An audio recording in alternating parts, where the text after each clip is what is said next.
Alhamdulillah,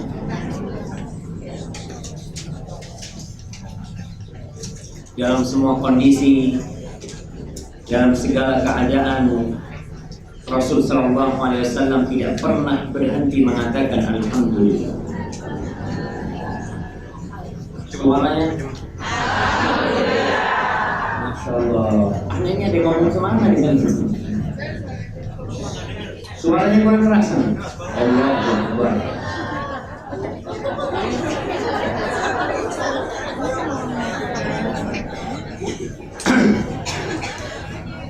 Alhamdulillah.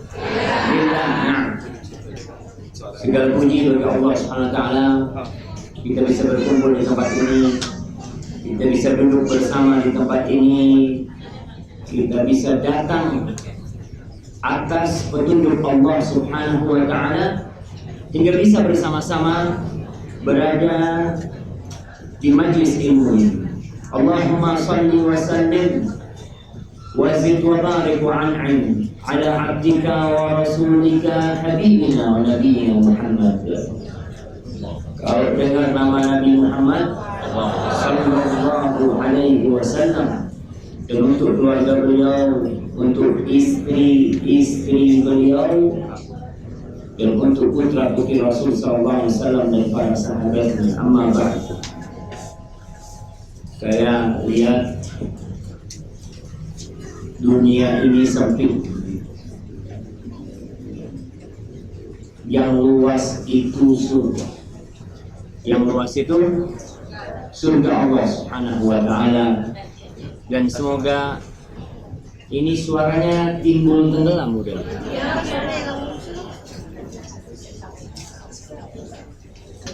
Apa baterainya? Oke. Sebagaimana kita dikumpulkan di tempat ini, kita berdoa semoga Allah Jalla Jalaluhu mengumpulkan kita di surga. Allahumma amin. Bersama Rasulullah sallallahu alaihi wasallam, bersama Abu Bakar Siddiq, bersama Umar bin Khattab, bersama Uthman bin Affan dan Ali bin Abi Thalib radhiyallahu taala anhum ajma'in. Tema kita hari ini apa judulnya? Kamu harus kuat. Sepengetahuan saya, dulu kajian ini memang untuk ibu-ibu. Saya tahun lalu mengisi kajian di tempat ini, Masya Allah, bapak-bapaknya cuma 3 orang mungkin yang hadir. Tapi ternyata sekarang bapak-bapaknya juga, Masya Allah. Ini pertanda suami-suami ibu-ibu tambah baik sekarang. Alhamdulillah. Rasul sallallahu alaihi wasallam bersabda. Tapi sebelum saya bacakan sabda Rasul sallallahu alaihi wasallam ini, saya ingat dengan firman Allah Subhanahu wa taala, "Wa fi dzalika falyatanafasil mutanafisun." Dan dalam merebut surga Allah Subhanahu wa taala, memperoleh kenikmatan di sisi Allah Subhanahu wa taala, hendaklah mereka itu berlomba-lomba. Berbondong-bondong mereka mengerahkan segala tenaga, segala kekuatan, karena surga Allah itu mahal, ibu-ibu. Surga Allah itu lebih mahal dari villa yang ada di puncak, dari tanah yang ada di Menteng sana. Terkadang kita harus memberikan segalanya untuk Allah Subhanahu wa taala, baru kita bisa mendapatkan surganya. Rasulullah sallallahu alaihi wasallam dalam hadis yang diriwayatkan oleh Imam Muslim, beliau mengatakan, al-mu'minul qawi khairun wa ahabbu ila Allahi minal mu'minid dha'if. Seorang mukmin yang kuat, baik itu di kalangan pria atau wanita, khairun, itu lebih baik, wa ahabbu ilallah, dan lebih dicintai Allah, minal mu'minid dha'if, dari seorang mukmin yang dhaif, yang lemah. Jadi pada hakikatnya yang baik itu bukan kekuatannya, tapi apanya? Imannya. Karena Nabi mengatakan al-mu'min al-qawi, seorang mukmin yang kuat itu lebih baik dan lebih dicintai Allah daripada mukmin yang lemah. Wa fi kullin khair, tapi di keduanya ada kebaikan. Syarat iman ini untuk kekuatan sangat lazim sekali. Kalau tidak, orang tambah kuat tapi dia tidak beriman, tambah berbahaya. Bahkan bisa jadi tambah dibenci oleh Allah Subhanahu wa ta'ala, karena dia menggunakan kekuatannya untuk yang tidak diridhai Allah Subhanahu wa ta'ala. Kita akan mengkaji tentang kekuatan ini. Ibu-ibu dan bapak-bapak harus kuat. Kuat apanya, Ustaz? Kuat semuanya. Kuat apanya? Kuat sabarnya, kuat kemauannya, kuat fisiknya, kuat ekonominya, kuat sholatnya, kuat sedekahnya, kuat semuanya. Bukan hanya tubuhnya yang kuat. Kita lihat Nabi Musa alaihissalam. Ketika Nabi Musa ini melarikan diri dari Mesir, kemana beliau pergi? Ke Madian. Allah mengatakan walamma warada ma'a Madian, ketika Nabi Musa sampai ke Madian. Nabi Musa ini subhanallah, sekali pukul, kita bicara tentang fisik dulu, sekali memukul orang pengikut Fir'aun mati. Ketika sampai ke Madian, wajada alaihi ummatan minan nas yasqul. Di mata air tempat orang di situ sedang menggiring binatang ternaknya untuk minum. Wa wajada min dunihim imra'atain. Dan di antara banyak lelaki yang sedang memberi minum hewan ternaknya, di situ ada dua wanita. Bukan satu gedung wanita. Berapa? Dua wanita. Dan perempuan dua ini subhanallah, dia tidak ingin berkumpul dengan para lelaki itu. Dia tidak ingin ikhtilat dengan mereka. Dia berusaha untuk menghalau hewan ternaknya supaya tidak minum dulu. Kemudian Nabi Musa alaihissalam, seorang lelaki, dia melihat dua orang wanita yang lemah. Perempuan itu lemah apa kuat?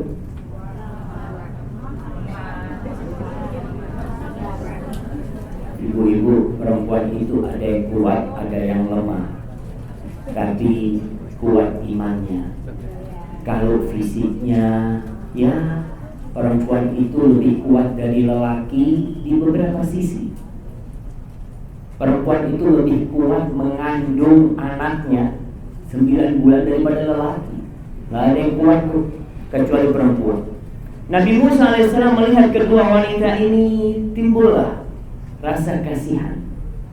Maka Nabi Musa mengatakan, ma khatbukuma, kalian lagi ngapain di sini? Qalaka la nasqi hatta yusdira ri'a.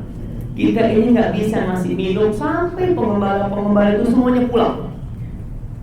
Baru kita masih minum. Wa abuna syekhul kabir. Kedua wanita ini memberikan alasan kenapa dia harus keluar, kenapa dia harus mengembala kambing, kok bukan lelaki. Maka wanita ini memberikan alasan kepada Nabi Musa agar Nabi Musa tahu bahwasanya keluarnya wanita ini bukan karena wanita nakal, ya bukan. Bukan karena dia suka jalan-jalan, bukan. Dia mengatakan wa abuna syekhul kabir. Bapak kita ini orang tua, nggak bisa dia gembala, nggak bisa dia ngasih minum gembalaannya. Sedangkan kehidupan pada waktu itu hanya lewat pengembalaan itu. Fasaqalahuma, maka Nabi Musa alaihissalam memberikan minum kepada ternak mereka. Dikatakan ibu-ibu bahwasanya mata airnya itu biasanya sama mereka ditutup sama batu. Yang keluar cuma sedikit. Setelah mereka pergi, itu laki-laki menutup mata air. Batu itu diangkat oleh 5 orang. Dan Nabi Musa alaihissalam mengangkat seorang diri. Sallallahu alaihi wasallam. Kemudian selesai memberikan minum, Nabi Musa tidak mengharap apa-apa dari kedua wanita itu. Thumma tawalla ila dhil. Kemudian Nabi Musa berteduh di sebuah teduhan. Di situ beliau berkata, "Qala Rabbi inni lima anzalta ilayya min khairin faqir." Ya Allah, aku ini memerlukan kebaikan yang kau berikan kepadaku. Siapa yang gak butuh sama Allah Subhanahu wa ta'ala? Akhirnya dia duduk di sana, gak kenal siapa-siapa Nabi Musa alaihissalam. Dalam kondisi dia orang asing dan dikejar-kejar oleh Firaun. Faja'at ihdahuma tamshi 'ala istihya. Kemudian salah seorang wanita tadi datang menjumpai Nabi Musa alaihissalam, berjalan malu-malu. Masya Allah, keindahan wanita ini ada di rasa malu dia. Semakin besar rasa malunya, semakin cantik itu wanita. Dia datang sendirian, jalan malu-malu. Qalat, kata dia, inna abi yad'uka liyajziyaka ajra ma saqaita lana. Ayahku memanggilmu. Dia ingin memberikan balasan atas apa yang kau berbuat kepada kami. Subhanallah. Akhirnya berangkatlah Nabi Musa. Falamma ja'ahu wa qassa 'alaihi qasas. Ketika jalan Nabi Musa ini, para ahli tafsir menceritakan perempuan itu di depan, Nabi Musa di belakang. Karena Nabi Musa nggak tahu jalan. Akhirnya Nabi Musa melihat nggak bagus. Seperti itu, perempuan di depan, dia di belakang nggak bagus.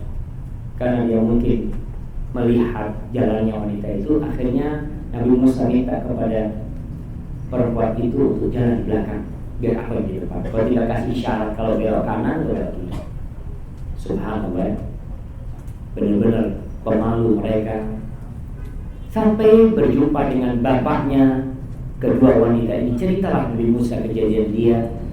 Maka bapaknya mengatakan, qala la takhaf, kau tak perlu takut lagi, tak perlu khawatir. Najauta minal qaumil zalimin, kau telah diselamatkan sama Allah dari orang-orang yang zalim.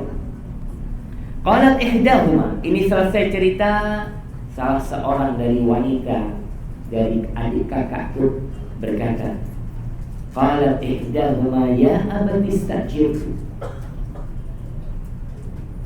Wahai bapakku, jadikan dia ini buruh, pekerja di tempatmu yang mendapatkan gaji. Perempuan itu tidak mengatakan kepada bapaknya, Pak, kawinkan aku sama dia. Sebenarnya dia minta itu karena dia malu. Perempuan itu pemalu, subhanallah. Qalat ihdahuma ya abati istajirhu inna khaira man istajarta al-qawiyul amin. Ya wahai bapakku, jadikan dia pegawai di tempatmu. Sesungguhnya sebaik-baiknya orang yang jadi pegawai itu, yang kau jadikan pegawai adalah al-qawi al-amin, orang yang kuat dan orang yang amanah. Dua, dari mana perempuan ini tahu Nabi Musa kuat? Dari tadi.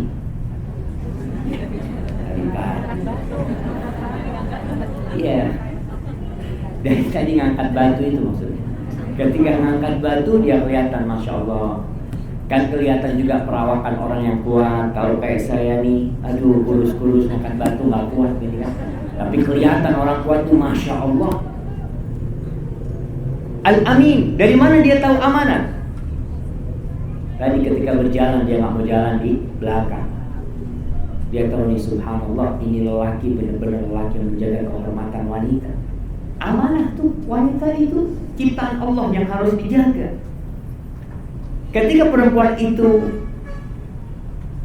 mengungkapkan isi hatinya, apa kata bapaknya? Apa bapaknya ngomong aku akan menjadikanmu pegawai? Enggak. Bapaknya mengatakan inni uridu an unkihaka. Aku ingin menikahkan engkau. Dabnatayya hatain, dengan salah satu putriku ini. Ala antujani, tapi maharnya Rasul mengatakan, bapaknya kedua wanita ini yang disebutkan Syuaib dalam sebagian riwayat, aku ingin mengawinkanmu, menikahkanmu dengan salah satu putriku ini dengan mahar kau menjadi pegawai di tempat ini. Berapa lama jadi pegawai? Berapa? 8 sampai 8 tahun. Fa'in atmamta 10 famin indi. Tapi kalau kau mau jadikan itu 10 tahun, ya itu terserah kau. Jadi wajibnya berapa? 8 tahun. Tapi Nabi Musa alaihissalam, beliau memberikan 10 tahun kepada mertuanya, mahar buat istri. Subhanallah jemaah. Jadi yang membuat wanita itu senang sama lelaki apa? Kekuatannya dan amanahnya. Yang penting ini amanah. Kalau kuat nggak amanah, tuh ditabokin tiap hari perempuan. KDRT, betul itu yang terjadi. Maka jangan cuma melihat kepada kekuatan. Subhanallah, kadang kalau seorang wanita melihat, wah, anak mau sama fulan, masya Allah badannya, itu kan.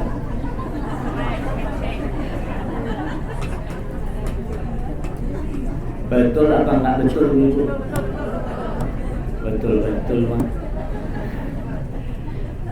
Nah, jadi al-mu'min qawi, seorang mukmin yang kuat itu lebih baik daripada yang lemah dan lebih dicintai oleh Allah Subhanahu wa taala. Kenapa? Nanti kita akan bicarakan. Karena seorang mukmin yang kuat itu bisa melakukan apa yang tidak bisa dilakukan oleh seorang mukmin yang dhaif. Tapi syaratnya tetap iman. Kisah Talut. Siapa Talut itu?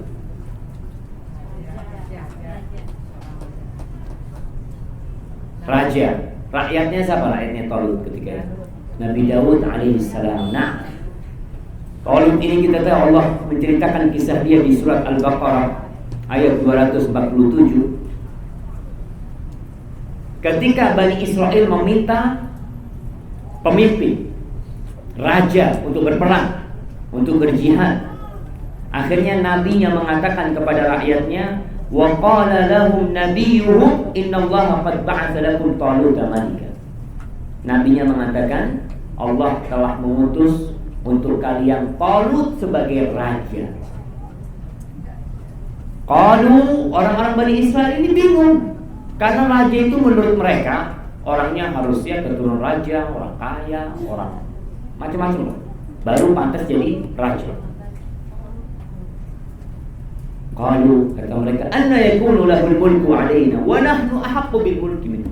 Gimana tuh kok bisa dia yang dipilih jadi raja, padahal kita lebih pantas untuk jadi raja. Kita ini mungkin nasabnya lebih bagus ya, lebih kaya. Walam yu'ta sa'atan minal mal, dan dia ini bukan orang kaya, nggak banyak duitnya. Terkadang orang ini memilih raja karena keinginan dia. Inginnya itu yang seperti ini. Mereka tidak melihat kepada maslahat siapa yang pantas untuk menjadi raja. Akhirnya Nabi di antara mereka mengatakan, innallaha astafahu alaikum. Allah yang memilih dia. Allah ini yang memilih dia untuk menjadi raja. Wa zadahu bastatan fil ilmi wal jism. Dan Allah memberikan kelebihan kepada dia di ilmu dan di badannya. Karena raja ini harus kuat, dia akan memimpin perang, dia akan menjadi panglima perang. Maka dia harus memiliki ilmu dan memiliki kekuatan di badan. Wallahu yu'ti mulkahu man yasha. Dari sini kita melihat bahwa kekuatan ilmu bersama badan lebih utama daripada kekuatan ilmu bersama harta untuk seorang raja yang menjadi pemimpin perang. Karena dia harus memiliki kekuatan, dia harus berani, dia harus berjuang, dan itulah dilakukan oleh Talut. Kisah Abu Bakar As-Siddiq bersama Umar bin Khattab ketika wafat Rasul sallallahu alaihi wasallam diriwayatkan oleh Ibnu Sa'd dalam kitab At-Tabaqat Al-Kubra. Abu Bakar mengatakan, Abu Bakar kan ceramah di kalangan orang-orang Ansor tentang siapa yang berhak menjadi pemimpin. Siapa yang berhak menjadi pemimpin? Orang-orang Quraisy, orang-orang Muhajirin ketika itu. Akhirnya Abu Bakar berkata kepada Umar bin Khattab, "Ubsud yadaka nubayyi' laka." Wahai Umar, berikan tanganmu, kita akan berbaiat kepadamu, akan mengangkat engkau menjadi khalifah. Faqala lahu Umar, Umar berkata kepada Abu Bakar, "Anta afdal min." Engkau lebih mulia dari aku. Kata siapa? Umar bin Khattab. Apa kata Abu Bakar? "Anta aqwa minni." Engkau lebih kuat daripada aku. Abu Bakar terkenal, beliau subhanallah sosok seorang pemimpin yang tegas, tapi beliau tidak seperti Umar yang gede besar. Subhanallah, Umar ini ibu kalau melihat, ibu pernah melihat mungkin ada film Umar bin Khattab? Iya. Itu bohong. Umar digambarkan sosok seperti itu. Ibu-ibu kalau melihat Umar bin Khattab lari, nggak bakal deket-deket. Subhanallah. Pernah Rasul sallallahu alaihi wasallam di rumahnya, beliau lagi ngasih tausiah buat ibu-ibu, buat perempuan-perempuan tuh. Tahu-tahu Umar gedor pintu. Assalamualaikum. Itu perempuan langsung kabur semua. Umar masuk marah kepada wanita-wanita itu. Kalian ini Rasul yang seharusnya lebih kalian takuti. Kata perempuan-perempuan itu, tidak. Kata, engkau lebih keras daripada Rasul SAW. Subhanallah. Kemudian Rasul mengatakan kepada Umar sambil tersenyum ketika melihat perempuan-perempuan pada kabur. Rasul SAW mengatakan, "Lau salaka Umar fajjan, salaka syaitan fajjan." Andai kata Umar lewat satu jalan, anggaplah lewat tangga ya, Umar lewat tuh, syaitan nggak berani berpapasan dengan Umar. Padahal nggak kelihatan, Umar ini nggak kelihatan setan, tapi setan kabur. Dia cari jalan lain, anak cari tangga darurat aja. Subhanallah. Jadi Umar bin Khattab adalah sosok yang kuat. Abu Bakar tetap mengatakan, "Anta aqwa minni." Engkau lebih kuat daripada aku, wahai Umar. Kau yang layak menjadi pemimpin. Umar kembali mengatakan, engkau lebih mulia dari aku. Umar tidak mengatakan engkau lebih kuat, karena dia tahu Abu Bakar tidak sekuat fisiknya Umar bin Khattab. Maka akhirnya Abu Bakar ketiga kali mengatakan, engkau lebih kuat daripada aku, wahai Umar. Dan terakhir Umar mengatakan, quwwati laka ma'a fadlika. Kekuatanku untukmu wahai Abu Bakar dengan keutamaanmu. Maka kau jadi pemimpin dan kekuatanku aku akan berikan kepadamu. Subhanallah jemaah. Kekuatan itu penting. Allah Subhanahu wa ta'ala mengatakan di surat Al-Anfal ayat 60, wa a'iddu lahum mastata'tum min quwwah. Dan kalian harus mempersiapkan untuk menghadapi mereka itu kekuatan. Apa aja kekuatannya? Semua kekuatan. Wa min ribatil khair,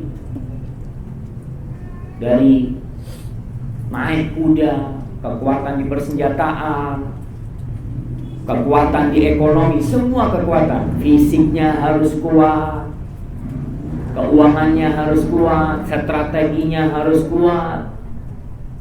Karena apa? Karena musuh-musuh Islam itu mempersiapkan diri mereka.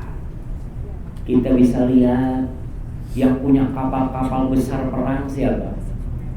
Amerika. Indonesia punya apa? Punya Utsman Harun. Iya. Kapal KRI Utsman Harun kan? Nah, itulah beli baru apa bekas? Hibah, Masya Allah dikasih lagi. Masya Allah. Alhamdulillah. Kita lihat kekuatan itu penting. Dan kalau nggak kuat sekarang bagaimana negara ini mengucurkan dana yang begitu besarnya untuk menjaga maritim kita. Kekuatan, kalau nggak punya kekuatan, habis negara ini dicaplok oleh musuh-musuh negeri ini. Diambilin satu persatu, pulaunya diambil, ikannya diambil, orangnya diambil. Subhanallah. Maka ingat, Allah memerintahkan kepada kita dalam menghadapi musuh-musuh kita itu agar kita kuat.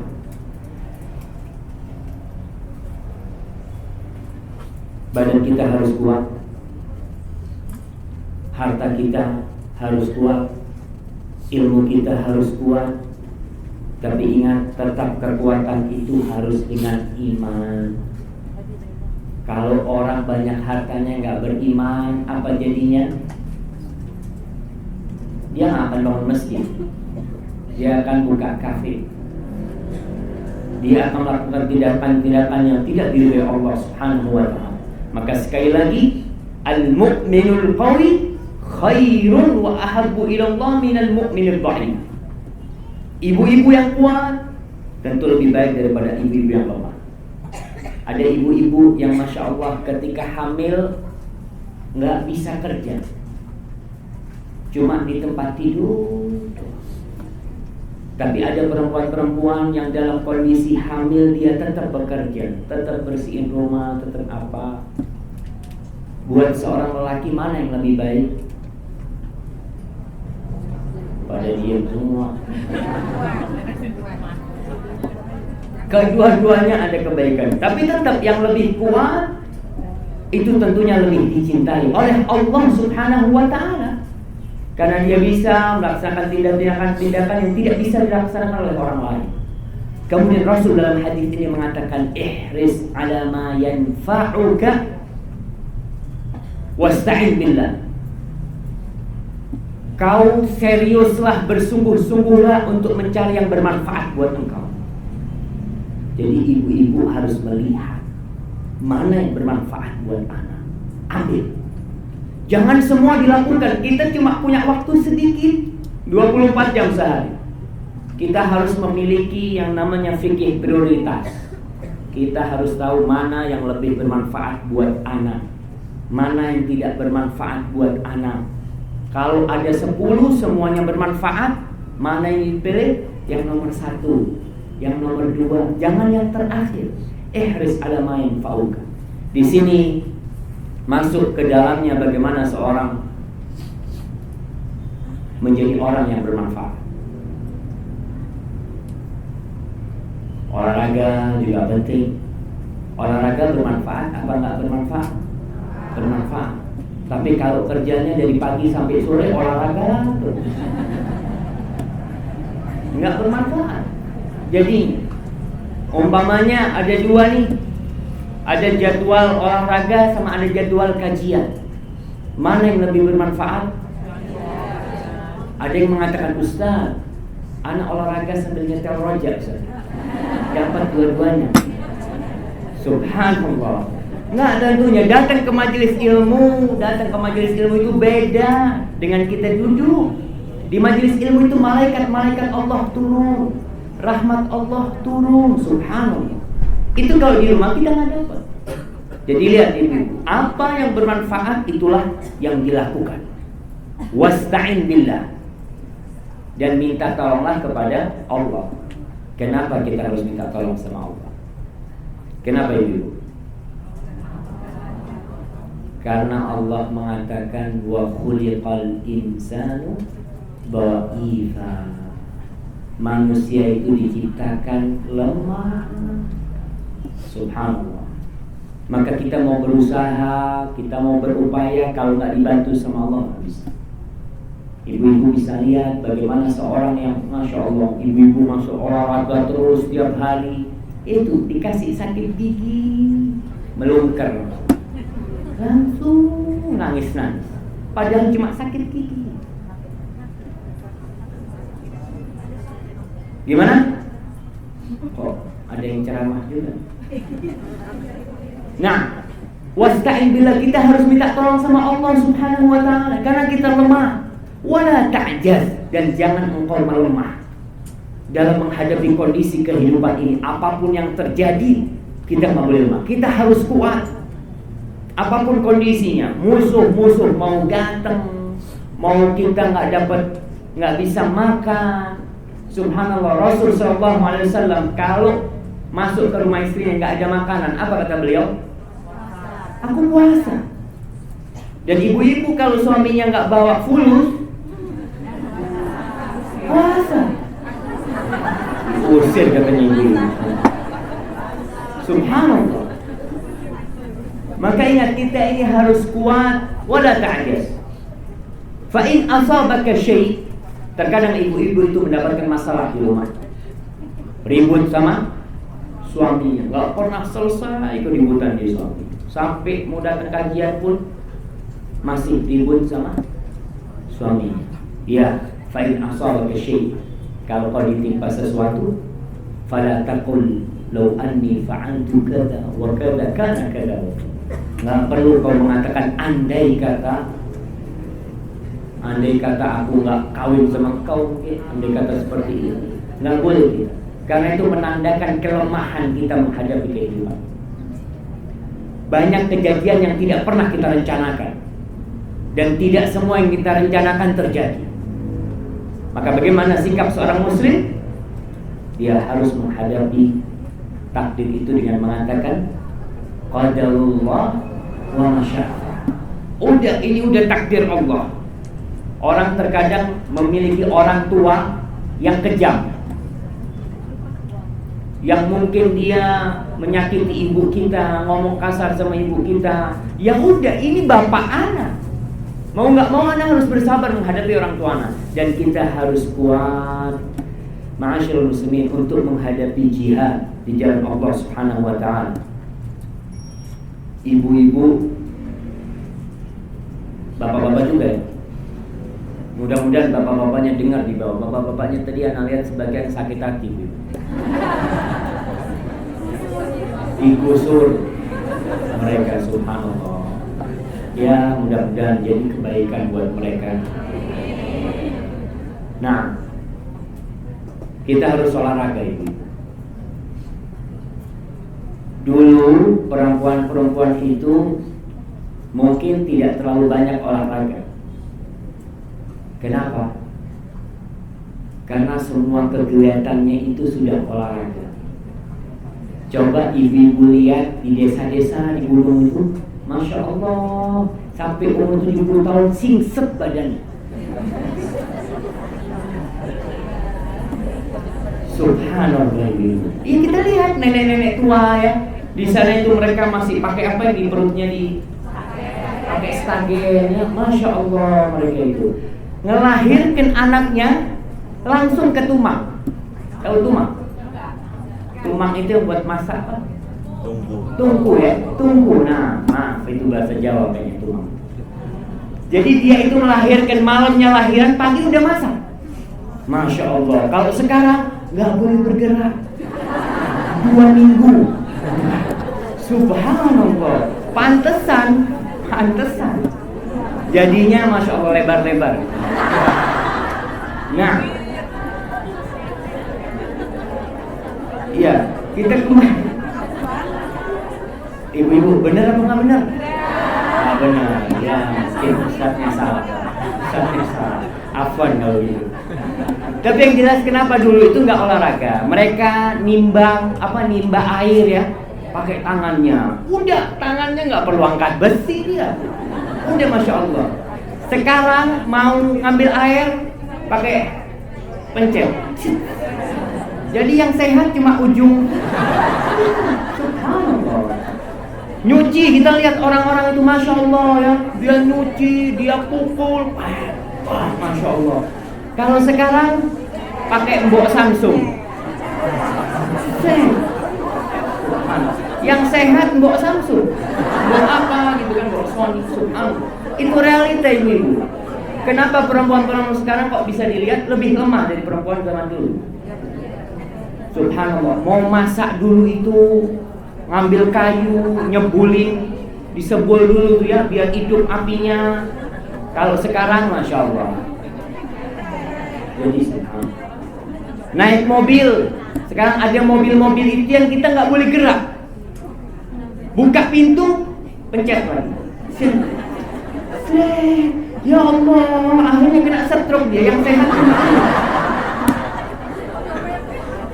Subhanallah, benar ini kita melihat ya, kehidupan zaman sekarang ini beda. Dulu perempuan-perempuan naik kuda, naik onta, naik keledai, dan Masya Allah, kemarin saya bertemu dengan seorang Ustaz naik kuda itu Ustaz, sama dengan alat yang digunakan untuk menghilangkan lemak. Tahu, kuda itu goyang terus gitu kan, Masya Allah. Kalau sekarang mau naik mobil yang nggak gerak, jadi kalau bisa kalau ada lubang itu nggak kerasa. Ya semakin kita seperti itu, semakin dimanja hidup kita ini, ya kita semakin sakit-sakitan. Dulu orang kena stroke itu umur berapa sih? Jarang orang kena stroke. Sekarang ini umur 45 udah. Subhanallah. Sekali lagi, kenapa kita berbicara olahraga? Mungkin kalau dulu Rasulullah SAW menganjurkan untuk berenang ya, menganjurkan untuk naik kuda, menganjurkan untuk memanah. Karena itu adalah olahraga-olahraga yang wanita kita harus buat. Sekali lagi, ibu harus buat. Kalaupun harus pakai pembantu, jangan semuanya dikerjakan pembantu. Sekarang kenapa orang itu ada waktu khusus buat olahraga? Dia harus ada waktu khusus buat olahraga, karena dia nggak pernah gerak badannya. Cuma dalam sehari ya 15 menit aja. Sekarang mau bapak-bapaknya kita lihat lah, masjidnya 300 meter naik motor. Maka mulai sekarang ibuku ngomong sama suaminya, ya mulai besok ke masjid nggak boleh pakai motor, jalan kaki. Dan jalannya Rasulullah SAW itu kenceng, seperti turun dari bukit. Seperti turun dari bukit jalannya Rasulullah SAW, dan tidak tolak-toleh. Kalau sekarang kan jalannya lihat sana, lihat sini. Jadi sekali lagi, dulu itu mungkin nggak perlu ya orang olahraga khusus. Dan Rasulullah SAW juga berlari. Lomba lari sama siapa? Sama Aisyah radhiyallahu ta'ala anha. Sekali-kali ibu ngomong sama suaminya, yuk kita tiap minggu lomba lari. Boleh apa nggak boleh? Asalkan nanti kita akan bicarakan apa syarat-syarat seorang perempuan berolahraga, bagaimana dia menjaga kesehatannya. Jadi ingat, dalam kita menjaga tubuh kita menjadi muslim yang kuat di badannya, kalau di harta sudah jelas agar dia bisa bersedekah ya, agar dia bisa membantu umat.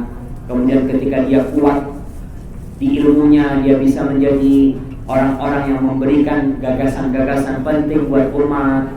Kemudian kalau kuat di usahanya, dia bisa membuka lapangan kerja buat saudara-saudaranya. Banyaklah. Tapi yang kita bicarakan kuat di fisiknya. Gimana nih supaya kita fisik? Karena kita melihat generasi yang sekarang ini, baik yang lelaki dan perempuan, na'udzubillah min dzalik.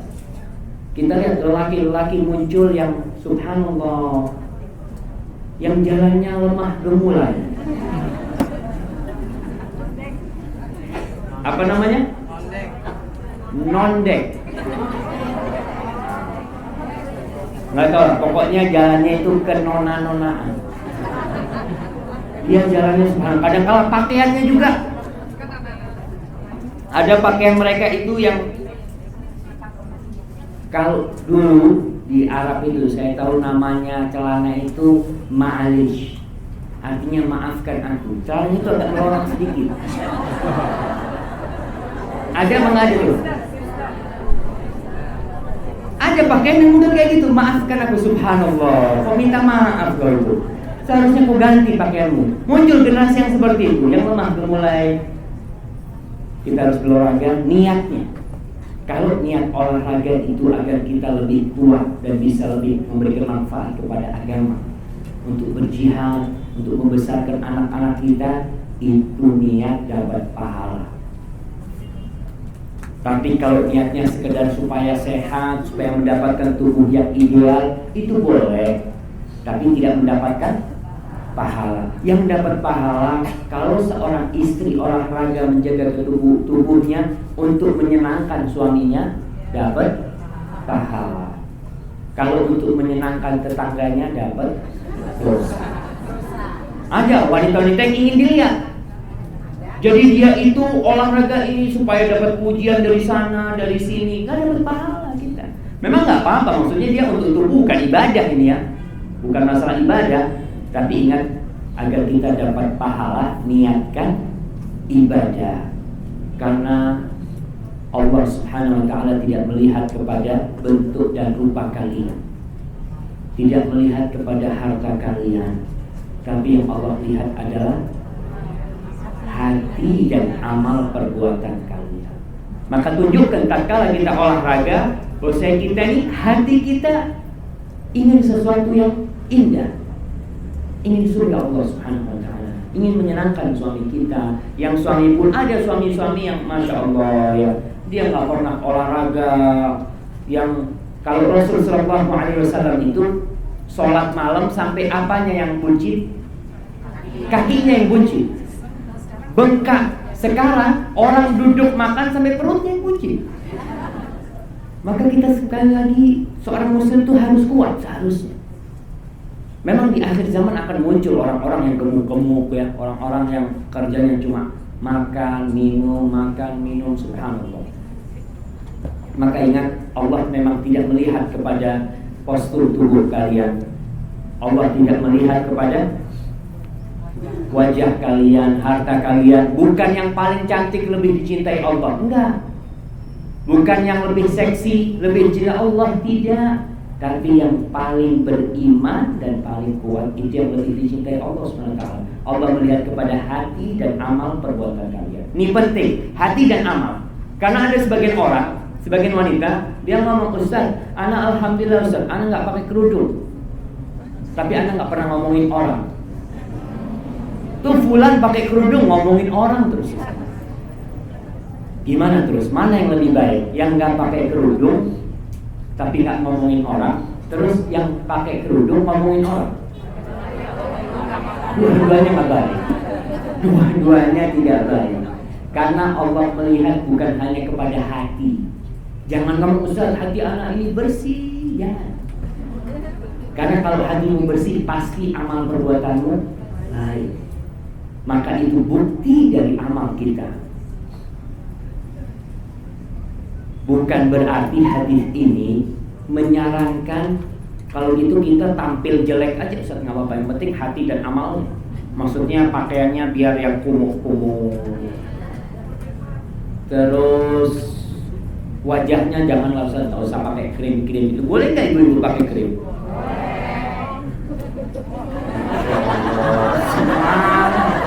Semangat kalau suruh ngomong krim ini. Ingat ibu-ibu, saya akhirnya ceramahnya buat ibu-ibu, bapak-bapak jadi saksi di bawah. Innallaha jamilun yuhibbul jamal. Allah itu indah dan Allah mencintai keindahan. Hadis diriwayatkan oleh Imam Muslim. Maka di sini seseorang itu berusaha untuk menjaga keindahan tubuhnya, subhanallah. Keindahan wajahnya, ketika ada umpamanya ada hitam-hitam di wajahnya, jangan dibiarin. Sip, nah ini bukan untuk dipuji orang, bukan. Karena Allah cinta dengan keindahan. Kita lihat umpamanya suami kita itu suka sama yang indah-indah. Dia nggak suka lah melihat ibu-ibunya, Masya Allah, umpamanya beratnya 98, nggak suka. Suka apa nggak suka? Nggak suka. Jangan cuma wajahnya doang yang diperbaiki, wajah doang yang dipoles, Masya Allah. Gimana? Jadi ingat, keindahan ini Allah cinta dengan keindahan. Kalau di rumah pakaiannya yang indah-indah. Kalau suaminya keluar boleh pakai pakaian yang jelek-jelek, silakan. Nah, Innallaha jamilun yuhibbul jamal, kita menjaga tubuh kita agar indah. Terus terang Rasul sallallahu alaihi wasallam itu semuanya diutus dalam kondisi mereka yang indah semua. Rasul sallallahu alaihi wasallam begitu tampannya. Rasul sallallahu alaihi wasallam itu badannya bidang jamaah, keker Nabi Muhammad sallallahu alaihi wasallam. Dan perutnya tidak lebih ke depan daripada dadanya sallallahu alaihi wasallam sampai beliau umur sudah tua. Dan beliau itu naik kuda alaihi salatu wassalam. Beliau tidak cuma naik kuda yang berpelana, nggak pakai pelana, beliau naik kuda. Dan sekali lagi hal-hal seperti itu sudah mulai hilang, sehingga orang memerlukan waktu khusus untuk berolahraga. Yang penting jangan sombong. Yang memiliki tubuh yang indah, ingat, yang memiliki wajah yang cantik, wajah yang tampan, kalau Allah mau, motor yang ditumpanginya itu tabrak dan hilang wajah cantik. Na'udzubillah. Maka ingatlah kita kepada Allah Subhanahu wa taala. Rasul sallallahu alaihi wasallam memerintahkan kepada kita, "Kul washrab walbas." Kau mau makan silahkan makan, mau minum silahkan minum, mau pakai baju silahkan pakai baju, tapi syaratnya min ghairi masrafatin, min ghairi makhyalatin wala israf. Kata Rasul sallallahu alaihi wasallam, kau boleh, tapi yang pertama enggak boleh sombong dan enggak boleh berlebih-lebihan. Khuyala, ibu tahu namanya khuyala itu. Makhyal itu dari khail. Khail itu artinya apa bahasa Indonesia? Khail. Khail itu artinya kuda. Bahasa Arabnya itu kuda. Jadi dulu orang-orang yang naik kuda itu orang-orang yang sombong. Kenapa? Coba ibu-ibu bisa lihat orang yang naik motor tahun 80-an ya. Tawaduknya dia dengan orang yang naik Harley, itu akan beda.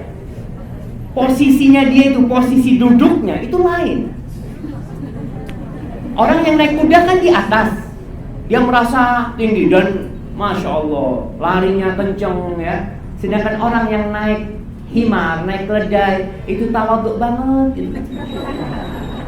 Maka khuyala, kesombongan itu biasanya ada di para penunggang-penunggang kuda. Biasanya kita katakan. Maka harus hati-hati. Allah tidak marah kita pakai baju yang bagus, pakai kendaraan yang bagus, tapi syaratnya jangan sampai hati kita berubah di sana. Dan kadang-kadang berubah. Subhanallah. Lihatlah seorang wanita yang datang ke pengajian naik pakai sandal jepit. Dengan yang pakai sandal harganya 2 juta.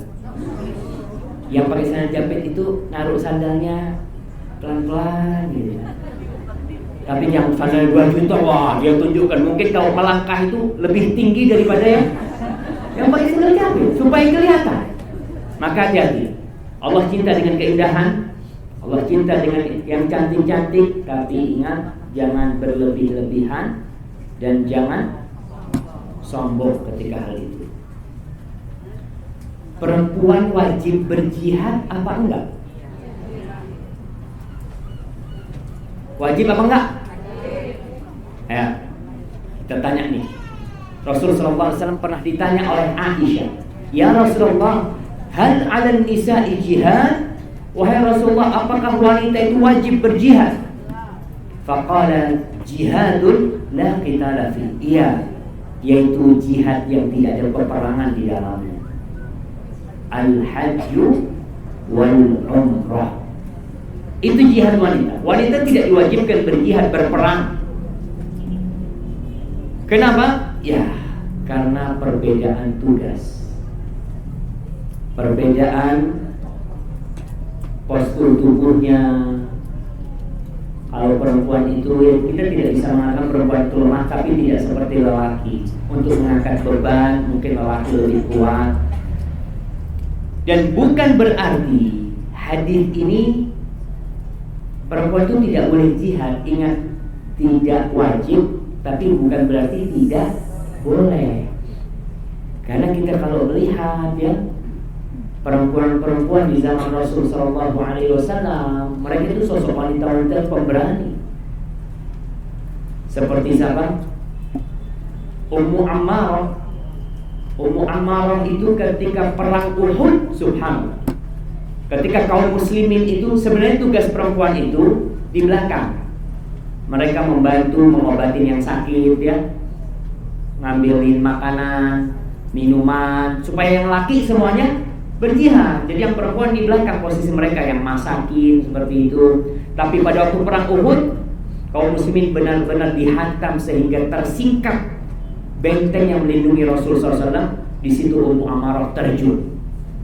Mau nggak mau dia harus menyelamatkan nabinya Sallallahu Alaihi Wasallam. Sampai terluka Ummu Ammarah. Subhanallah. Ketika perang Hunain, sama ketika perang Hunain itu pasukan musuh menyerang sehingga sebagian sahabat mundur.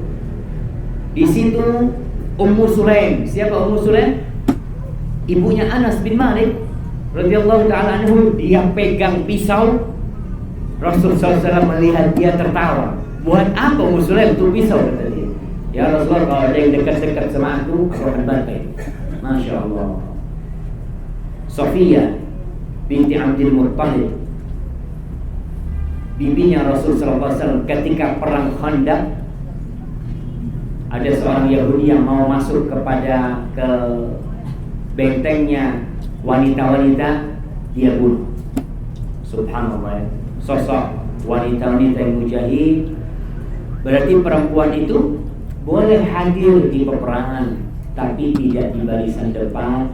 Tapi dia bagaimana mempersiapkan para lelaki. Dan ibu-ibu yang harus dipersiapkan adalah mempersiapkan generasi-generasi yang berjihad di dalam Allah SWT, menjadikan anak-anaknya itu yang kuat. Dan ibu-ibu pun sekarang ini kalau kita melihat kehidupan ini semakin menakutkan. Banyaknya perampok ya, banyaknya penjambretan. Yang dijambret siapa? Perempuan kebanyakan. Subhanallah. Tapi kalau perempuan-perempuannya mungkin dia bisa bela diri, bisa apa, mungkin dia bisa menjaga dirinya. Dan alhamdulillah di masa kini ini sudah ada alat-alat untuk melindungi diri yang nggak seperti dulu.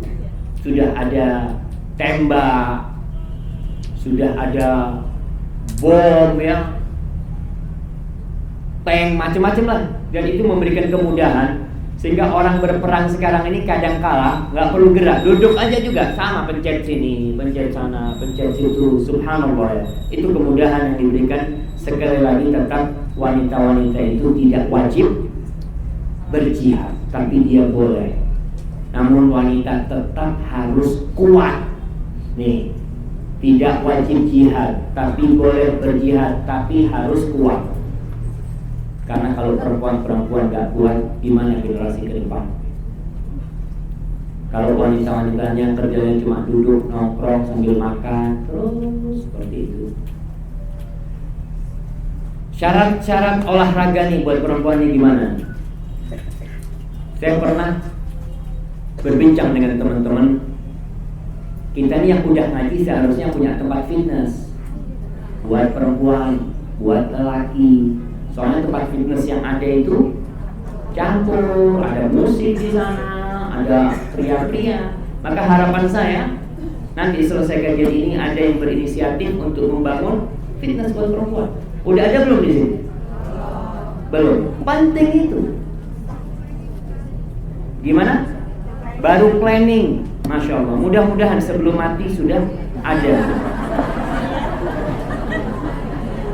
Karena terkadang planning ini terus cuma planning. Nah, sekali lagi, bagaimana persyaratan agar wanita itu bisa berolahraga? Yang pertama, harus jauh dari pandangan lelaki. Kita lihat Rasulullah SAW ketika lari sama Aisyah itu malam hari. Ketika lomba lari sama Aisyah, Rasul itu ketika itu dalam perjalanan bersama pasukan perang, Nabi menyuruh pasukan perangnya maju ke depan. Karena beliau ada urusan sama istrinya, mau lomba lari. Jadi syaratnya jangan sampai dipandang. Kemarin saya dapat SMS dari seorang ummahat, dia mau lari.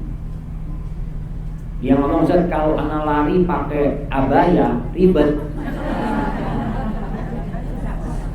Jadi itu Sama dengan Ustaz, kalau anak berenang pakai abaya ribet Ustaz. Jadi berenangnya pakai bikini. Ya nggak boleh. Nggak boleh. Tetap jadi dalam artian boleh berolahraga. Bahkan dianjurkan wanita itu berolahraga untuk jadi seorang yang kuat karena lebih dicintai Allah Subhanahu wa taala, tapi syaratnya jauh dari pandangan lelaki. Jadi memang harus membuat lingkungan di tempat olahraga, umpamanya di situ ada tempat jogging atau apa ya, yang jauh dari pandangan lelaki. Kalau enggak ya olahraga yang mudah, mungkin jalan dengan pakaian yang menutup auratnya, tapi itu pun terkadang masih nampak. Karena kalau ada angin, ada apa. Kemudian kalau lagi olahraga, para ulama jelaskan nggak boleh di situ ada kamera. Oke, tempatnya sudah tertutup, tapi ada yang bawa kamera. Bahaya. Terkadang dia foto kemudian disebarkan, maka itu harus berhati. Yang kedua, pakaiannya juga dijaga. Walaupun itu sesama wanita, ya harapkan pakaiannya, umpamanya senam, jangan pakai baju senam, dia pakai baju yang apa ya, yang training, umpamanya dia pakai training. Jadi pakai pakaian yang beradab, yang lebih beradab. Kemudian yang ketiga, nggak boleh ada judi di olahraga itu. Orang sekarang main badminton tapi ada judi terkadang di sana, maka harus hati-hati. Yang keempat, jangan sampai olahraga itu menyebabkan permusuhan. Karena ada orang olahraga main apa, akhirnya terjadi permusuhan di antara mereka. Jadi lebih baik itu ditinggalkan. Yang kelima, waktunya. Jangan semua waktu untuk olahraga. Ada maslahat-maslahat dunia, ada maslahat-maslahat akhirat yang perlu untuk dikejar juga. Bukan sekedar maslahat tubuh aja, sehat aja enggak. Jadi tadi sabda Rasul sallallahu alaihi wasallam mengatakan ihris ala ma yanfa'uka. Yang bermanfaat buat engkau ya kau cari, tapi kau harus lihat, memilah-milah mana yang bermanfaat dan mana yang kurang bermanfaat. Kemudian ketika olahraga nggak usah pakai musik-musik tuh, itu sudah tahu masalah musik. Ibu-ibu terkadang olahraga di rumah, treadmill deh, lari. Tapi saya melihat subhanallah, kalau di rumah itu mungkin 2-3 minggu habis itu berhenti. Treadmillnya itu ditaruh di atas lemari itu, karena memang kurang semangat ya kalau nggak ada temannya. Maka terkadang dia memang harus membentuk ya bersama-sama, tapi dengan syarat tadi. Kemudian kalau itu olahraganya umpamanya dia karate umpamanya, hati-hati, nggak boleh mukul wajah, nggak boleh mukul kepala ya. Insya Allah kalau syarat-syarat itu terkumpul semua, nggak masalah seorang perempuan itu berolahraga. Tapi ingat dengan firman Allah Subhanahu wa taala, waqarna fi buyutikunna, kalian itu tinggal di rumah-rumah kalian. Maka usahakan olahraga memang tidak keluar rumah, di rumah kita. Apa yang bisa kita lakukan tiap hari, senam umpamanya, dan itu penting subhanallah. Jangan sampai kita sakit baru mau olahraga. Saya melihat orang-orang masya Allah kaya raya, tapi karena kena penyakit makan enak nggak bisa, karena semuanya sudah haram buat dia, gitu kan? Mungkin ini kata dia kalau makan ini biar bisa tambah parah, tapi dengan seorang berolahraga itu Allah SWT akan menjaga dirinya. Dan sekali lagi, al-mu'minul qawi khairun wa ahabbu ilallah minal mu'minul dhaif. Seorang mukmin yang kuat itu lebih dicintai Allah dan lebih baik daripada al-mu'minul dhaif. Wallahu a'lam bishawab. Itu yang bisa kita kaji pada kesempatan kali ini. Kalau ada pertanyaan dari ibu, kami persilahkan. Barakallahu fiik.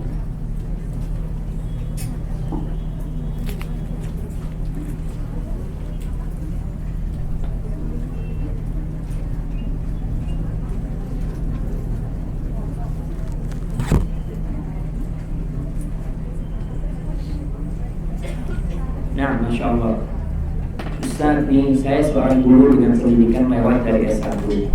Dengan keilmuan saya suka diminta mengajar para ibu-ibu, para ibu guru untuk mendidik anak-anaknya. Hal ini mengakibatkan saya sering keluar rumah dengan hijab yang sangat tertutup rapi.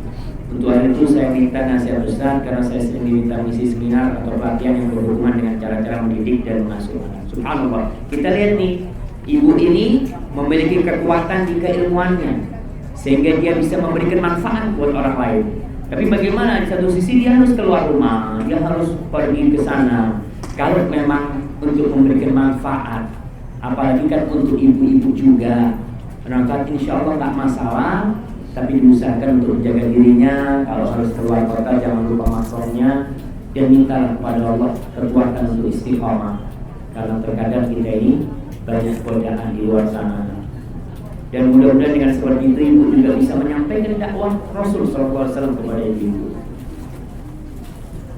Nah, ini Ustaz, sebatas mana aurat wanita muslim dengan wanita muslim?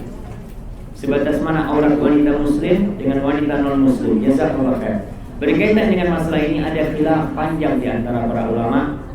Tapi pendapat jumhur, aurat wanita muslim dengan wanita muslim itu dari lutut sampai pusarnya. Bibu, dari lutut sampai pusarnya. Betul nggak? Pendapat jumhur ulama, aurat seorang muslimah dengan muslimah lain itu dari antara lutut sampai pusarnya, itu pendapat jumhur. Dalam artian begini, seorang wanita itu kadang harus nyusuin anaknya. Dia ketika sama-sama wanita, nggak apa-apa dia nyusuin anaknya, kelihatan dia menyusuin anaknya.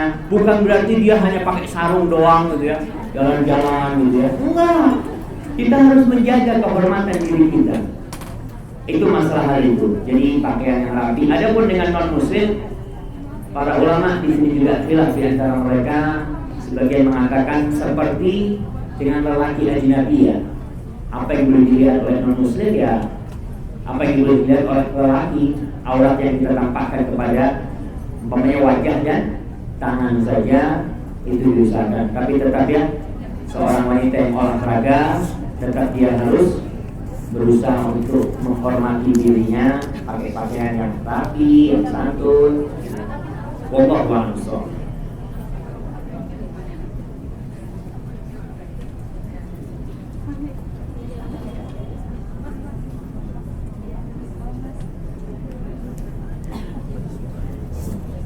Nah, Assalamualaikum Ustaz. Dalam Islam, kenapa wanita lebih dijuluki, dibicarakan lebih banyak masuk neraka? Padahal seharusnya suami diwajibkan harus bertanggung jawab atas keluarganya. Tetapi tidak seperti itu. Terima kasih. Nah, barakallahu fiik. Ini pertanyaan yang bagus sekali ya, agar kita bisa mengkoreksi diri kita. Ibu-ibu kenapa banyak masuk neraka? Nah, Rasul SAW mengatakan yakfurna. Ini kita berbicara tentang wanita dengan suami yang bertanggung jawab. Suami yang tidak bertanggung jawab, dia tidak mendidik istrinya, tidak mengajak istrinya kepada Allah Subhanahu wa taala, maka dia jangan harap bisa masuk surga sebelum dia mempertanggungjawabkan istrinya. Maka tugas seorang suami besar. Tapi memang wanita ini, kata Rasul, yakfurna, mereka itu kufur kepada kebaikan suaminya, kufur kepada ya apa yang telah diberikan oleh suaminya. Terkadang kan kata Rasulullah SAW, andai kata engkau berbuat baik setahun kepada wanita, kemudian wanita itu melihat kesalahan dirimu, apa kata perempuan itu? Mas, aku nggak pernah seneng hidup sama kau. Subhanallah, bertahun-tahun dia hidup. Ibu, bismillah. Jadi seperti itu. Suami tanggung jawab, maka suami itu jangan berharap masuk surga sebelum dia mempertanggungjawabkan istri dan anak-anaknya. Allah mengatakan, ya ayyuhalladzina amanu qu anfusakum wa ahlikum nara. Wahai orang-orang yang beriman, jagalah dirimu dan keluargamu dari api neraka. Hadis tentang ajarkan anak memanah, berkuda dan berenang. Kalau tadi Ustaz katakan ada banyak alat lain. Apa hadis yang artinya yang tersebut artinya bukan betul-betul diajarkan memanah, tetapi hanya esensinya. Nah, berkaitan dengan memanah ini, kenapa dulu itu Rasul pernah mengatakan ada al-quwwata ar-rami? Kekuatan itu adalah memanah. Kenapa? Karena yang bisa sampai jarak jauh cuma memanah. Nggak ada cara lain pada waktu itu. Jadi esensinya itu bagaimana bisa mengalahkan musuh tanpa dia mendekat. Tapi kalau sekarang sudah ada alat lain, ya itu diperbolehkan kita, karena itu mungkin lebih bagus daripada memanah. Sekarang orang kalau mau memanah itu harus pakai busur dulu kan, harus ambil anak panahnya. Tapi kalau model tembak sekarang, sniper itu, ya tinggal sniper. Kita ini kacau bahasa Inggrisnya, ya maaf dulu, Ustadznya ini nggak bisa bahasa Inggris. Sniper ya. Alhamdulillah, minum dulu.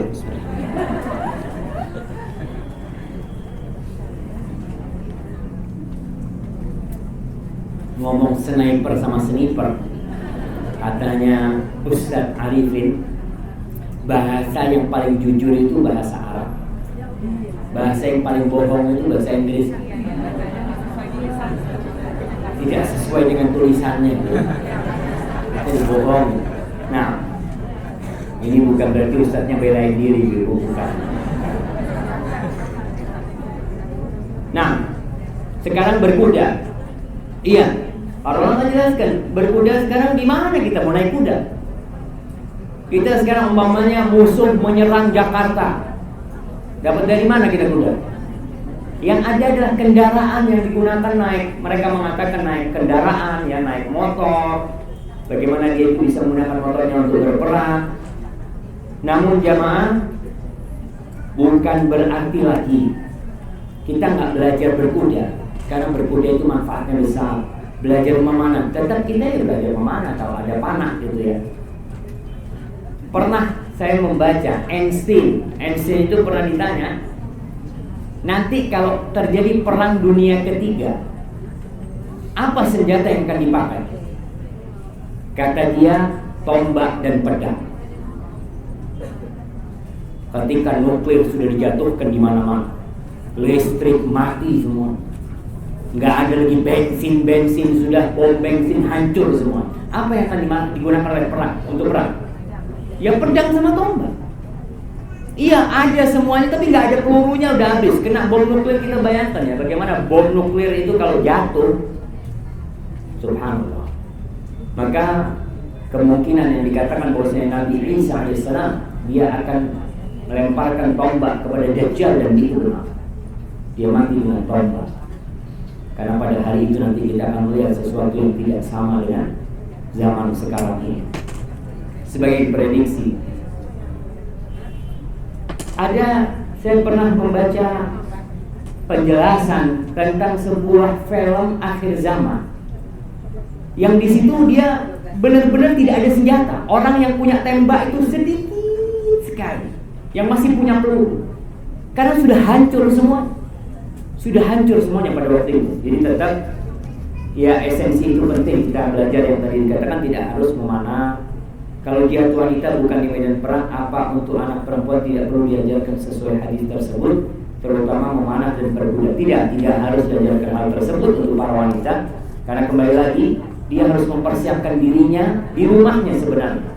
Jadi tidak wajib, sebagaimana jihad tidak wajib, hal itu pun tidak wajib. Kalau boleh ya boleh aja, sebagaimana wanita itu boleh ikut berjihad di jalan Allah Subhanahu wa taala.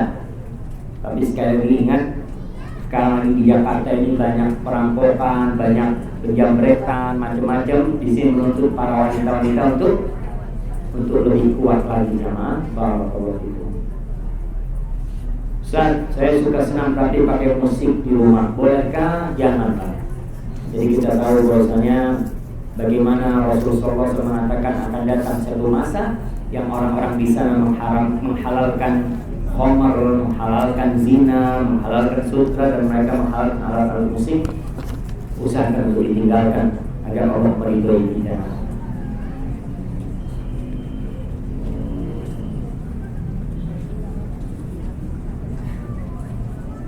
Assalamualaikum Ustaz. Ana seorang janda dilamar oleh seorang duda. Masya Allah. Kita doakan mudah-mudahan dipernikah. Amin. Semanhaj yang ana kenal baik agamanya, tapi ayah ana tidak mau menikahkan kami bila ikhwan belum memiliki surat cerai. Sebenarnya ikhwan sudah mengurus surat tersebut sejak setahun lalu di pengadilan agama, tetapi belum putus karena alasan prosedur pemerintah. Sementara ana sudah apa? Allah, jangan jahat-jahat lah itu. Sudah menjanda sejak 5 tahun yang lalu. Bolehkah kami menikah dengan wali selain ayah kami karena alasan tersebut? Gimana ibu? Sabar. Bismillah. Jadi kepada akhwat ini, alasan itu nggak apa-apa karena kecintaan. Inilah kenapa wanita itu perlu wali. Karena banyak wanita yang dia tidak pandai melihat maslahat. Dia mungkin berpikir, insya Allah aku cinta sama dia, senang hidup sama dia. Belum tentu terkadang. Maka orang tua di sini kan memberikan arahan, memberikan penjelasan, dan usahakan membujuk orang tuanya. Katakan kepada orang tuanya, katakan kepada ayahnya, ayah, ana yang jamin ayah. Maksudnya, insya Allah aman.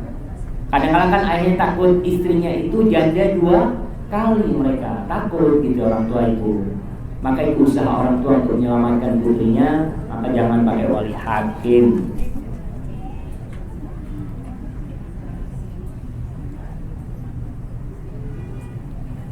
Nah, Assalamualaikum Ustaz, bagaimana kalau ada harta waris sebuah rumah, ketika kedua orang tua meninggal, anaknya sepakat tidak menjual rumah itu, apa hukumnya?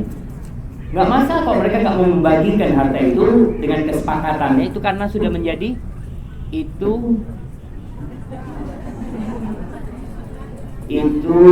haknya ahli waris. Jadi kecuali ini udah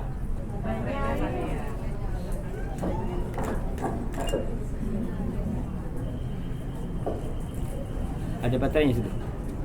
Ada baterai, kayaknya nyambung lagi nih. Iya. Jadi itu sudah menjadi hak ahli waris, tapi harus diketahui mereka itu haknya beda-beda.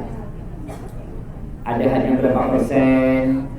Nanti kalau mengakhirkan warisan itu yang ditakutkan ketika anaknya, ibunya meninggal.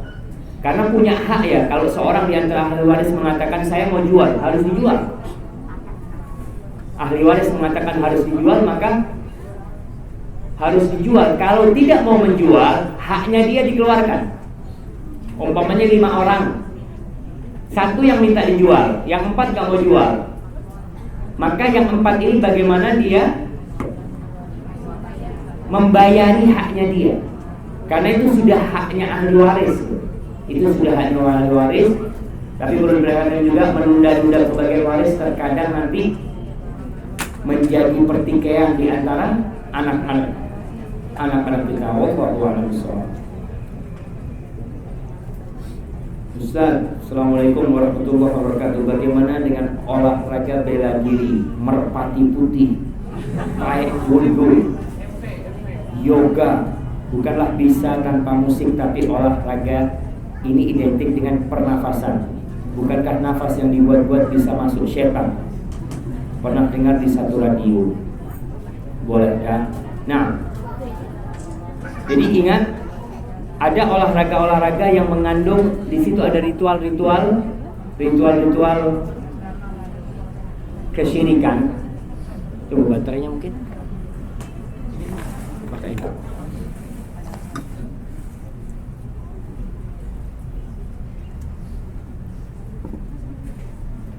Bismillah. Iya. Jadi olahraga ini tadi yang dikatakan kalau bela diri itu macam-macam. Silat itu macam-macam. Ada yang di situ ada amalan-amalan yang mungkin bisa mengantarkan seorang kepada kesyirikan, ya. Ada pernafasan katanya, padahal di situ bukan hanya pernafasan. Di situ bercampur dengan ada mantra-mantra yang dibaca sehingga orang itu bisa kebal, bisa pukul jarak jauh. Atau yoga ini, yoga itu yang gimana? Hah? Karena nggak tahu. Yang di Malaysia sempat dilarang apa? Yoga ini kan? Nah, maka harus hati-hati. Jadi pernafasan itu boleh. Kalau dikatakan tadi takut masuk setan, kalau kita bernafas setan itu bisa masuk. Baca a'udzubillahi minasyaitonirrajim. Makanya kalau orang itu menguap, itu disuruh tutup, suruh tahan dia. Karena memang setan tertawa kalau kita mangap-mangap pada waktu itu. Maka berkaitan dengan tadi olahraga ini, kalau memang tidak ada unsur kesyirikan, tidak ada unsur ritual-ritual yang diharapkan, insya Allah nggak ada masalah. Maka dilihat pada tiap olahraga tersebut.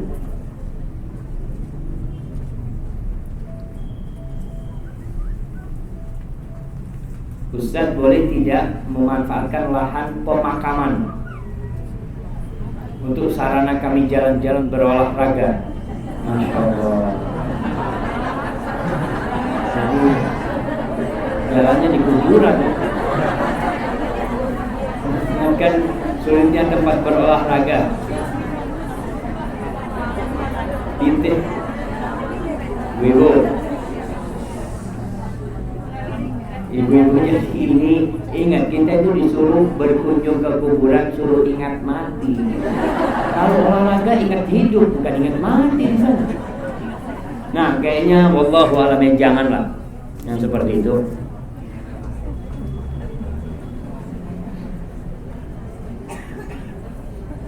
Nah, assalamualaikum warahmatullahi wabarakatuh. Ustaz, doa apa yang diajarkan oleh Rasul SAW agar kita menjadi kuat dalam menghadapi kehidupan ini, terutama dalam menghadapi perbedaan tujuan antara orang tua dan anak? Jazakumullah khair. Doa Rasul SAW banyak sekali, dan doa yang jangan pernah ditinggalkan adalah Rabbana atina fid dunya hasanah wa fil akhirati hasanah wa qina adzabannar. Adapun amalan agar kita kuat, agar kita tabah, agar kita bisa menghadapi semua itu, jangan berhenti membaca la haula wala quwwata illa billah. Itu kan min kunuzil jannah. Jadi ibu kalau ada masalah apa, terus ucapkan la haula wala quwwata illa billah, la haula wala quwwata illa billah. Kemudian banyak-banyak istighfar. Karena orang yang beristighfar itu Allah akan wa yumditkum quwwatan ila quwwatikum. Allah akan tambahkan kekuatan kalian di atas kekuatan kalian. Orang yang banyak istighfar, maka berzikir kepada Allah itu juga akan membuat kita lebih kuat. Kita kuat ini karena sama Allah ini. Sampai Umar bin Khattab radhiyallahu taala anhu ketika mengutus pasukan perang, di dalam pasukan itu ada satu anak yang durhaka sama orang tuanya. Sama Umar disuruh pulang, nggak boleh ikut perang. Apa kata Umar bin Khattab? Innakum la tunsaruna bi'adadikum wa quwwatikum wa uddatikum. Kalian ini tidak ditolong sama Allah karena jumlah kalian atau persenjataan kalian. Wa innama tunsaruna bittaqwa. Kalian ditolong sama Allah karena kalian bertakwa. Fa in kuntum fil ma'siyati sawa. Kalau kemaksiatan kalian ini sama dengan kemaksiatan musuh kalian, maka mereka akan mengalahkan kalian dengan kekuatan mereka dan persenjataan mereka. Jadi ingat, kita menjadi kuat karena Allah memberikan kekuatan kepada kita. Wallahu a'lam bishawab. Ustaz, kebetulan saya suka sekali surfing. Surfing ini berselancar. Tapi semenjak hijrah agak bingung bagaimana surfing memakai jubah syar'i.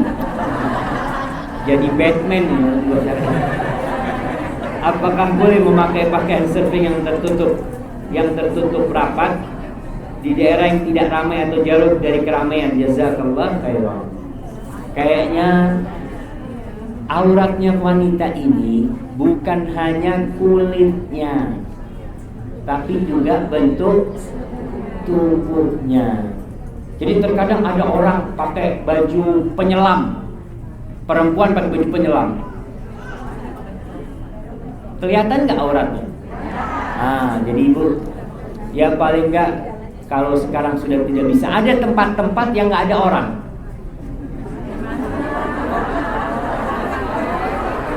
Ada apa nggak ada? Ada gitu. Subhanallah, nggak percaya. Saya ingat di Jember situ, Jember nih, ada pantai namanya Bandialit. Bandialit itu sempat dijadikan lomba selancar se-Indonesia, Jawa Timur kalau nggak salah. Tapi karena medannya berat mau ke sana itu dan ombaknya besar, akhirnya ditutup. Saya sempat ke sana sama keluarga, tidak ada orang lain kecuali kita.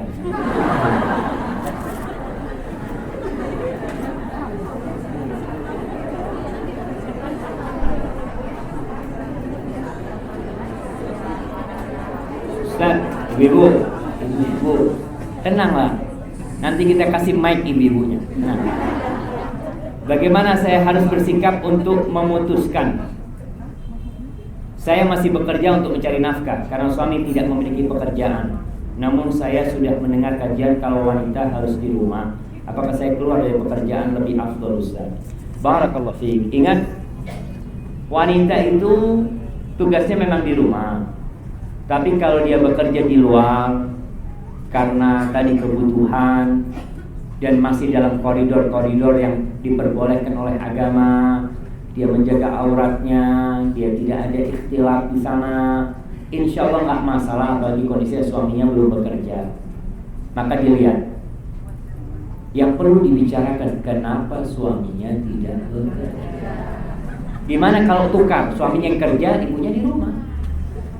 Wallahu a'lam. Kalau dia sakit mungkinnya itu lihat kondisi ibu dan berusaha untuk menjaga kehormatan dirinya. Ustaz, saya berolahraga Anda ini baca bahasa Inggris salah lagi nih. Di gym. Oke, gym. Khusus wanita. Tapi selalu ada musik. Itu bagaimana Ustaz? Apa saya boleh tetap berolahraga di tempat itu? Gimana ya Ibu? Kita bikin gym yang nggak pakai musik, insya Allah. Ya berusaha semaksimal mungkin kita ini bertakwalah kepada Allah semampu kalian, kata Allah SWT. Nah, waktu Ustaz menyampaikan kajian Islam vs liberal Ahad lalu, mengapa Radio Roja tiba-tiba menghentikan kajian tersebut? Iya. Jadi kemarin ketika kita kajian Islam liberal itu, kita membahas tentang sejarah Islam liberal di Indonesia, yang itu menuntut kajian untuk menyebutkan pakar-pakar tokoh-tokoh Islam liberal dalam sejarah itu. Dan itu untuk publikasi televisi itu ada larangan. Jadi KPI itu membuat aturan seperti itu. Maka untuk televisi mereka, alhamdulillah, teman-teman di Roja dimatikan itu alhamdulillah. Karena mereka mengatakan kita khawatir nanti dilaporkan ke KPI kata mereka. Ya kita ada aturan-aturan memang dalam dunia penyiaran ini yang harus ditaati oleh kita ya. Nggak sembarangan gitu. Assalamualaikum Ustaz, saya sangat menyukai olahraga sejak kecil. Terlebih ketika dokter menyatakan saya ada permasalahan hormon, mengharuskan saya untuk rutin olahraga. Saat ini motivasi saya berolahraga karena ingin menjadi seorang ibu. Saya berolahraga di tempat fitness umum laki-laki dan perempuan.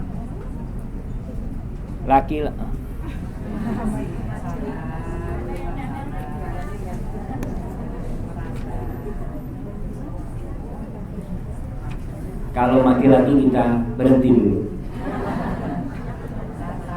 Saya berolahraga di tempat fitness umum laki-laki dan perempuan dan kadang olahraga outdoor. Saya berusaha berpakaian selonggar mungkin, tapi belum bisa kalau memakai gamis dengan khimar lebar. Hanya celana panjang longgar, kaos longgar dan khimar sebatas penutup dada. Bagaimana hukumnya? Ya boleh lah. Karena tempat-tempat situ laki perempuan kumpul pakai musik ya, hati-hatilah. Saya hanya mencari datang ke tempat gym di waktu-waktu sepi. Saya belum bisa memenuhi syarat ke-1. Olahraga sendiri di rumah sulit untuk komit, masih butuh beragam olahraga untuk tetap bisa rutin. Dia berusaha untuk di rumahnya, berusaha perempuannya. Jadi sebenarnya tadi yang saya katakan, paling enggak komitmen bersama teman-teman. Kita sama teman-teman, yuk olahraga di rumah tiap hari seminggu 3 kali umpamanya. Ya ke rumahnya fulan. Mungkin nanti kayak umur dia kan ada kajian hari Rebo kan. Habis kajian olahraga, Masya Allah. Ditambahkan itu ke agenda, itu insya Allah bisa, nggak masalah seperti itu. Untuk menghindari, sekali lagi kita memang dalam kondisi yang sulit di sini. Kalau kita tidak memiliki tempat olahraga sendiri, wallahu a'lam bishawab. Ini pertanyaan terakhir, Ibu. Ustaz, bagaimana menyikapi seorang ibu yang ditinggal pergi suaminya dan harus menanggung hidup 2 orang anak perempuan?